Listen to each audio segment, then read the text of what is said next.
Pra mim, bicho, assim, sob a ótica de negócios, tá? Porque eu não vou entrar aqui em quão horrível foi a não, pandemia isso e eu não tô tal, nem né? Não falando vou entrar disso. nisso. Em termos de negócios, pô, foi o melhor período da minha vida Uma até hoje. oportunidade? Foi, cara, foi, com certeza. Eu acho que toda crise sempre tem uma oportunidade, né? Sempre tem uma oportunidade. Eu acho que a gente surfou bem essa oportunidade, né? Porque como que funciona? Quando tem uma crise dessa, as pessoas vendem mais as coisas a um preço mais barato, é isso? Porque tá desesperado ou por outras Isso. coisas? Pensa assim, ó, as pessoas, elas acham que uma crise nunca vai acontecer, então elas não se preparam, né? Elas falam, não, mas putz, se acontecer alguma coisa, eu tenho uma pequena grana guardada, alguma coisa assim, mas quando vem uma crise, vem tudo ao mesmo tempo.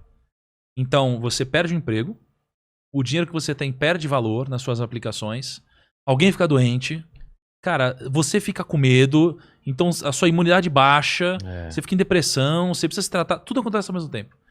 Isso daqui gera preços baixos nas coisas, né? Então tem pessoas que precisam de dinheiro, aí você vai vender o imóvel, vai vender o carro, vai vender qualquer coisa. Aí você é um comediante, está num cenário difícil. Cara, você vai vender palestras futuras suas por um preço mais baixo.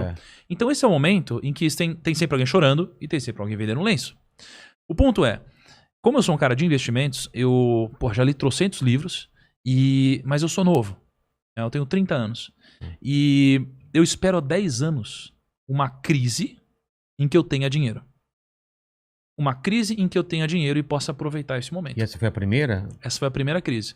Qual foi a última crise que a gente teve, assim, pesada? Grande foi 2008. 2008? Foi crise do subprime nos Estados Unidos. E lá foi uma crise bizarra, mas, cara, eu tava começando ainda, então eu não tinha dinheiro, né? Então, e já aconteceram outras crises menores, mas assim, fortes ainda, mas eu não tinha tanto dinheiro assim durante essas crises, né? Então essa foi a primeira vez. E o que aconteceu? A nossa bolsa de valores caiu 50%. E aqui, quando caiu 50%, por que a bolsa cai? Basicamente porque tem muito mais gente vendendo, né, com força, né? As pessoas elas querem se desfazer a qualquer preço, do que gente que quer comprar. Então os preços caíram. Só que eu sou um cara que estou olhando para o longo prazo. Então esse momento eu utilizei para comprar essas ações num preço muito atrativo. Eu fiz o maior investimento da minha vida. Mas meio sabendo o que iria subir de novo? Cara, ou na teoria tudo iria subir?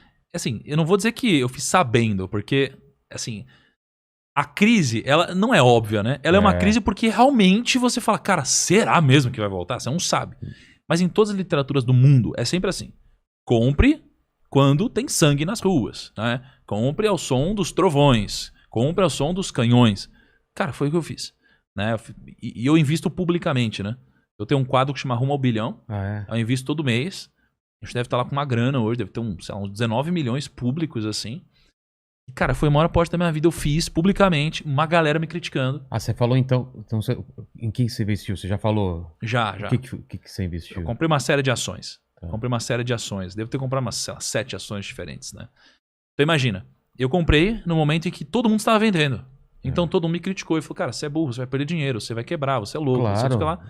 Fez o contrário do que... O contrário. Mas, cara, se a maioria das pessoas tem um resultado medíocre, você não quer fazer o que a maioria das pessoas fazem. Você quer fazer algo diferente. Exatamente. Né? Foi o que eu fiz. E as ações subiram, talvez algo em torno de 130%. Já no recuperaram? período de um ano. Exatamente, né?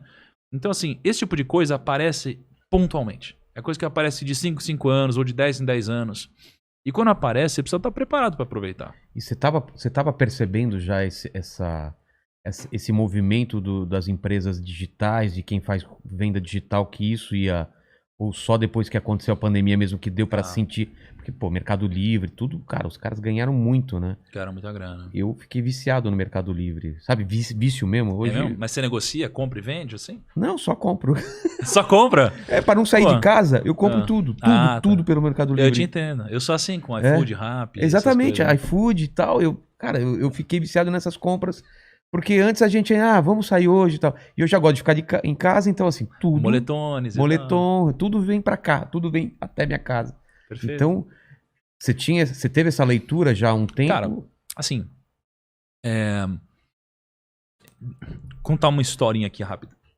Eu acho que quando você tá falando de sucesso... Meu acabou já, hein? Quando você tá falando de sucesso, de você acertar o timing das coisas, eu acho que tem algumas coisas que você precisa ter em mente. Tá. Assim, você tem um primeiro grau de pensamento. Né? O primeiro grau de pensamento é um pensamento medíocre. É o pensamento que a maioria das pessoas tem em relação às coisas. Tá? Quando a pessoa tem um primeiro grau de pensamento, elas nunca vão atingir qualquer tipo de sucesso financeiro. O que é a mediocridade? É assim, você olha para uma Ferrari e você fala, esse carro é incrível. Esse carro é muito bonito, esse carro é bacana, ele faz de 0 a 100, sei lá quantos segundos. Legal, esse é o primeiro grau de pensamento. Ah, tá. É uma coisa óbvia. É o que todo mundo pensa quando vê uma Ferrari, né? O que é o segundo grau de pensamento? É quando você pensa assim, cara, legal esse carro, mas quem dirige essa Ferrari? Como que essa pessoa pensa? Onde ela trabalha? Como ela conseguiu ganhar dinheiro de fato para poder comprar esse carro? Esse é um segundo grau de pensamento, né? Isso daqui deve ser aplicado em tudo na vida. Então, você olha para o cenário de podcasts, o que está acontecendo hoje, e você fala, nossa, olha que legal aqui, esse podcast é legal, esse podcast é legal. Caralho, olha que podcast legal, tá bombando aqui, o Vilela é top.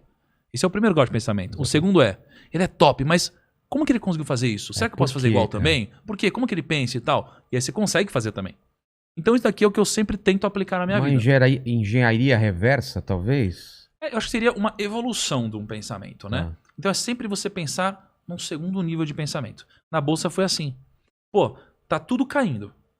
A bolsa caiu 50%. A economia tá ruim. As pessoas acham que as empresas vão quebrar. As pessoas estão com medo. Mas se todo mundo acha isso... Esse é o primeiro pensamento. Será que já não tá no preço as coisas? Aí você vai pro segundo pensamento. Porra, então eu vou fazer o contrário, né? Então, se respondendo a sua pergunta sobre se eu achava ou sabia alguma coisa assim do marketing digital e tudo... Esse é o segundo grau de pensamento. O terceiro grau, para mim, é você pegar as tendências. As tendências do mercado. Né? Então, por exemplo, eu comecei a surfar uma tendência que é a tendência do mercado financeiro, a tendência da educação financeira no Brasil. Sim.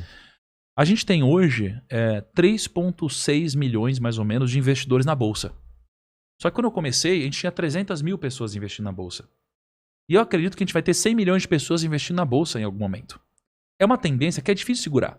É quando você pega uma avalanche, você está embaixo dela, você tenta segurar ela. Não dá para segurar, né? Então, quando você fala do marketing digital, não dá para segurar o marketing digital. Você falou do Mercado Livre, tá todo mundo indo para isso, inclusive grandes empresas. Então, eu me posicionei no marketing digital. Eu não sabia que iria vir uma pandemia, alguma coisa assim.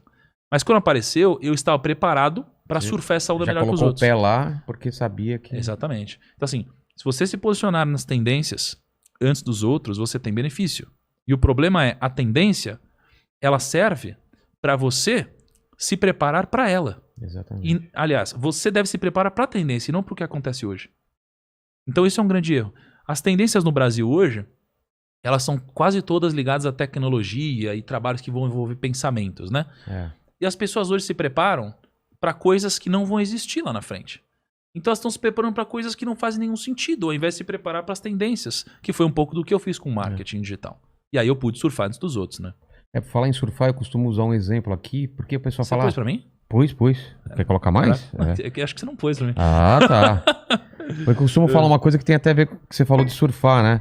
Porque as pessoas, às vezes, querem entrar na onda quando ela já tá quebrada, né?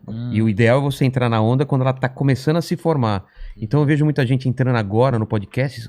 Porque, nossa, a onda agora é podcast. Só que ele não notou quando essa onda estava começando a se formar. E agora ela já quebrou, né? Tem, sei lá, 300, 400 podcasts. Claro que dá, mas é mais difícil você entrar numa onda quebrada, né? Perfeito. Quando você começa... E o stand-up também eu percebi isso, assim. Quando aquela onda estava começando a se formar e a galera entrou, é sempre mais fácil do que quando já está quebrado e está todo mundo tentando surfar, né?